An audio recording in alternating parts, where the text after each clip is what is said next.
Welcome to Let Me Fix This. Enjoy the video. In this video, I will show how to make soup of chicken feet. First, ensure your chicken feet are meticulously clean. You'll want about 1 pound of feet. Trim off the nails and remove any tough yellow skin. Then, blanch them in boiling water for about 5 minutes.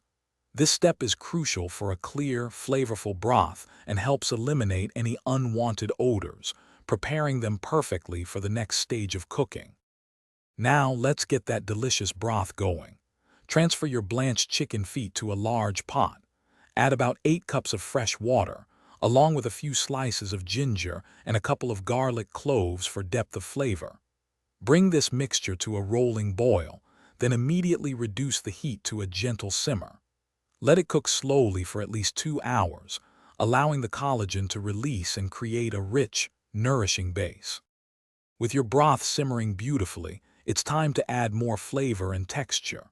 Stir in your favorite vegetables, perhaps 1 cup of chopped carrots and 1/2 cup of corn kernels. Season the soup with 1 teaspoon of salt and 1/2 teaspoon of white pepper, adjusting to your taste. Let everything simmer together for another 30 minutes. This allows the vegetables to become tender and absorb all those wonderful flavors. Your homemade chicken feet soup is almost ready to enjoy. Before serving, give it a final taste and adjust any seasonings if needed.